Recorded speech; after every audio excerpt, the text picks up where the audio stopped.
Good morning, Fred. Good morning. Good to see you. I'll do our introductions here. My name is Carl Lodman. I'm the coordinator here at the ininiwi kiskinmawakewin Center. And today I'm going to be asking you to do some teachings on tobacco. And we'll be doing a series of teachings. So we're having to do it this way because of the COVID that's going on right now.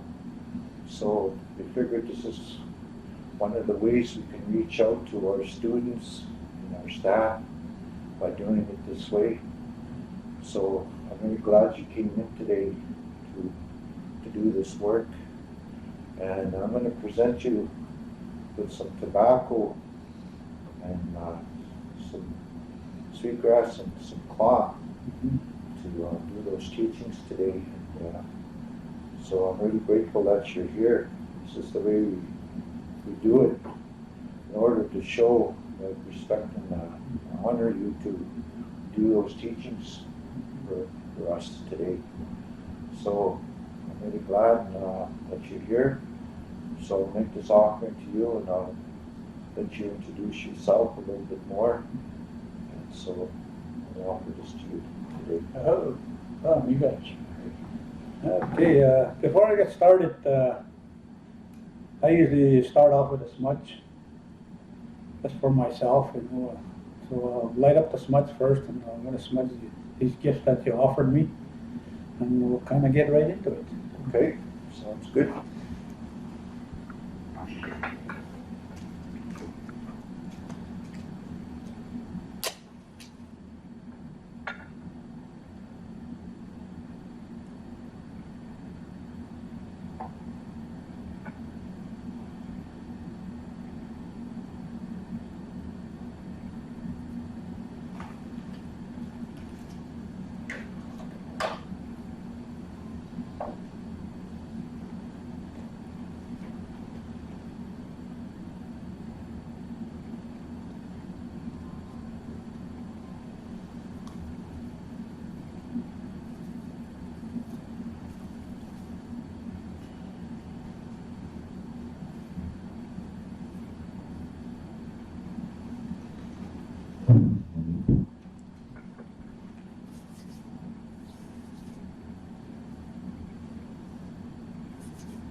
Okay, you can smudge yourself too, Carl, if you want. Okay. And while you're doing that, I can maybe start Okay. and explain the smudge that I use a little bit, how I use it. Right. I use sage there. I kind of roll it up into a little ball, light it up. And what I put in there was a 4-needle smudge. I call it a 4-direction smudge. It's made out of 4 different pine needles. I'm not going to get into those ones, but I use them because of this COVID. It was a teaching that I learned a few years back. But for me, when I smudge the gifts that I was offered, the tobacco, the sweetgrass, and the cloth. And when I smudge my whole being. I smudge my eyes so I can see, and hopefully people can see what I'm going to be sharing. I smudge my mouth so I can convey those good words to you. I smudge my ears so I can hopefully listen and be heard. I smudge my spirit. Some people call it the heart, you know, because that's where I'm going to be talking from. I follow a script per se. And then I smudge behind me. That's for the relatives that I've passed on some of these teachings that I'm going to convey to you. Right? So that's how I do it. And first and foremost is the smudge. And I shared that smudge with Carl, so me and him are on the same page. I think the other thing that I forgot to do after I smudged, forgot to introduce to myself. I know that Carl mentioned my name. My name, like I say, my name is Fred Stevens. That's my Christian name. My spirit name is Mikopi which translates to Red Hawk Man. I carry that name, and You know, I prayed for it when I smudged. I come from a community that's called Sapatawiak. I don't live in my home community. I live across the lake from it. And where I live, that's where I was kind of born and raised. My parents raised us up there. I've been living there now 30 years. I raised my family there. Me and my wife raised our children there. Now we're raising our grandchildren there. They come and go. But it's home to me, so you know, it's really embedded in me. That's my roots. And that's where I do a lot of my harvesting. For me, I'm a residential school product. My family, like my own family, I have a twin brother. Me and my twin brother are the oldest in the family. So being the oldest in the family, we have responsibility to look after our younger siblings. There's 8 of us in the family yet. We lost 2 sisters. One when she was a baby, and one about 32 years ago died violently. So, you know, that affected me at that time. I talk about it now, you know, but I can relate that story. I actually came and did my story with Missing and Murdered Woman here in Thompson.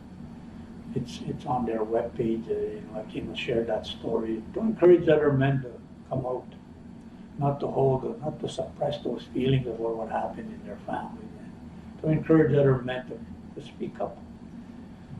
You know, like I say, going through a residential school, being sent to a residential school. One of my parents went to a residential school, so that effect triggered down to me.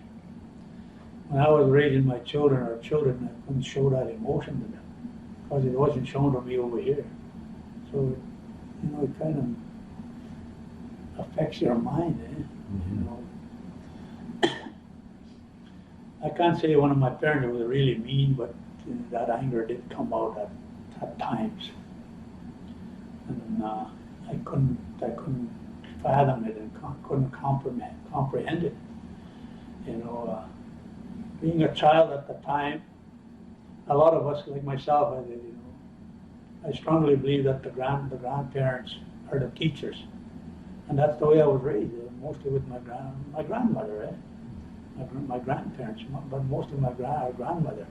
She did a lot of teaching. She was a kind woman. And she actually taught us those teachings that we talk about. We have to live them, man. Be respectful, love other people, be kind, you know. So it took me a while to start living those things. But being a human being, sometimes things distract us, even to this day, you know. But for me, I'm having a second chance with my grandchildren, so I'm showing that unconditional love to them. I'm trying to pass on what my grandmother taught me, you know. And for me, doing these kind of teachings, it gives me strength, you know, trying to pass on a little bit of teachings that I have. Some people say you know a lot, and I said I don't really, you know. I strongly believe one of my grandfathers saying that we only have 10% of our culture. I have that right up at home, and I take it with me at times, and I get people, you know, just an article, and I strongly believe what he says. But I think we're starting to pick it up more. People are craving that, and I see that today. And for me, doing these teachings, that was one of the things too that I had to go and ask permission from my grandfather when I started doing teachings. And it was basically just sweetgrass, the main medicines we have, the sage, the cedar, the tobacco. I started doing these teachings with foster kids at a youth camp. They put on this foster camp for kids. And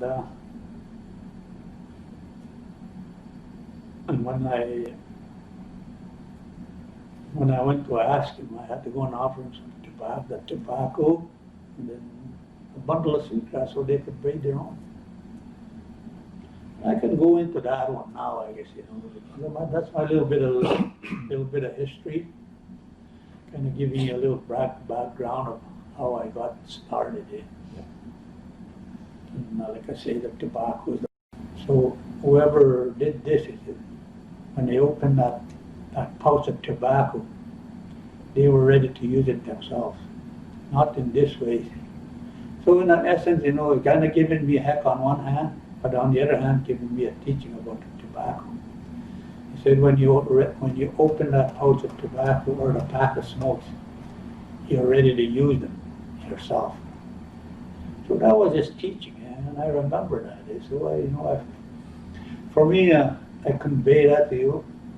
Yes, sometimes when you do one-on-one, when you ask a question of advice or direction or guidance, it's okay to accept, to provide, to give that cigarette.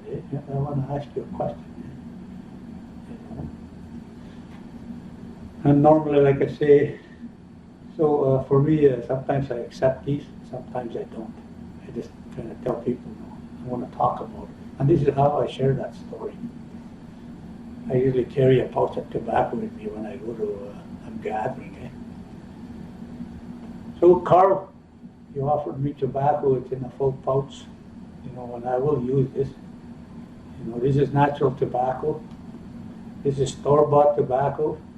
This one here grown naturally. Between the two, this one has about 400 ingredients because it's planted properly. Yes, this one is still tobacco, the same product, but once they process it into cigarette or packaged tobacco, it has 4,000 ingredients. And the main ingredient between the two is that addictive stuff. But that's the difference between the two. And where I learned this was through the Lung Association. They did a presentation in one of my, when I worked, and I brought him in. Because tobacco is an addiction. It's an addiction. It's addictive. It's the nicotine in it that's addictive. So it's like any other addiction. So I thought I'd share a little story about that tobacco. I'm not saying this is wrong, but sometimes I do, especially if they're a big gathering or group, and I tell people, no, I want to accept that. Make sure you give yourself that initiative of buying a whole pouch or, But one-on-one, I said, little kids, yes, the teaching behind it is good with kids. They'll make little tobacco ties. And yes, they are learning to offer that tobacco. But you start teaching them when they get a little older. When you go and ask for, do not be afraid to buy that full pouch. So that was my grandfather's teaching, and I share that, and trying to share that in a good way, not to offend people. And I know cigarettes are expensive. Tobacco is expensive. I think a pouch of tobacco is about $50, and I think a pack of smokes $20 average. So so I thought I'd share a little bit of that teaching with the tobacco first and foremost. So that's a tobacco. I call it a tobacco teaching. So with that, I want to thank you for that, and we'll continue it. We're going to edit those anyway. So I offer tobacco when I harvest medicines, and sometimes I go and offer tobacco for the seasons. There's a lot of teachings behind it. My grandfather did 4 ceremonies a year. He had his feast, and I used to go and help him because he had no helper. But he wouldn't ask, he wouldn't order. He wouldn't order. He'd phone me up. He'd ask me if I had any ground cloth or canvas, and I borrowed it. He must have stayed on it. I'm going to have a feast. When I got there was nobody there to help him. So I started helping him, and he would start telling me. And for him, when he did those ceremonies 4 times a year, he would offer his full pouch of tobacco into the fire, along with the food. And he did things a little different when he did those ceremonies. A good example, he said, take that bowl, the amount of food you're going to eat, put that in that bowl. I know some other ceremonies, people go around with that bowl and everybody puts a little bit of their feast food in there. What's in their plates. But him, he kind of did different. And I'm starting to do that myself now because I saw him doing that. instead of passing the bowl around for everybody to put a little bit. Because of everybody is in a fast-paced world today, it kind of makes it quicker. But he would smoke his pipe after everything like that. Watch him. He would start smoking his pipe for the season. If it was spring ceremony, so everything will start growing good. The summer, the fall, everything, you know. So tobacco is used that way. And sometimes, you know, you run into your spirit animals, as we call them, or you offer. Sometimes I run into bears out there on my travels. I put tobacco down for them. Not supposed to feed them, but I'm offering tobacco for them. Or meeting up with my brother, because we're all related. You know, your spirit animal, whoever that may be. You know, some people say, like from an eagle clan or whatever. So that's the tobacco. Whenever you're asking for something or whenever you're harvesting, first and foremost, when you ask for medicines and whatnot, and when you're harvesting yourself, you take your tobacco with you, offer that. Let's say, example, if you're harvesting sweetgrass, you put your tobacco down. Like I say about the amount that's in this tie, tobacco tie. The amount that's used in a pipe, basically, what my grandfather said. So, you know, you're doing that. And sometimes it's good. Some people just kind of give thanks every day, you know, for Mother Earth, everything. You use it to pray with, you know. You kind of hold it in your left hand and close to your heart. People use it in different ways. At funeral, you know, they offer their tobacco down. For their relatives, have good travels to meet with the other relatives that have passed on. So tobacco is used in that way. Also for the fire? For the fire, yeah. You know, you put it down for the grandfathers and everything that you harvest, you know, you put the tobacco down. So that's the first one that comes? That's the first one that comes, first and foremost, the tobacco, because you gotta offer. Before you take, you gotta give something. And tobacco is the main thing. Ceremony, advice, like I say, advice, harvesting and the ceremony, the first and foremost. Even when you ask somebody to be a helper, it's appropriate for them. Give them a pack of smoke, maybe a young scape, a young man, offer a cigarette. Maybe 2 or 3 of them that, you know, you need helpers. So you offer them that. And you know, when you do that, you ask them in a good way, I like your help. You know, I'm going to have a ceremony, I need somebody to be a doorman or look after and prepare it. Can you come and help? Do you have time to come and help? Not say, you know, you got to come and help. That's different already. So it's a way you present yourself to somebody in a good way, they'll come and do it in a good way. Yeah, the basics, and then you start expanding, learning from there.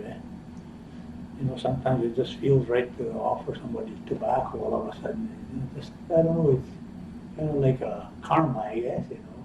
Yeah. You know, I'll offer you tobacco. You know, you remind me. You're reminding me of something. So that's the way it is. To show that, that's being respectful, and you know, you get something in return. That's basically what it is. Tobacco. First and foremost. Okay, Fred. Okay. Well, thank you for the teaching on the tobacco.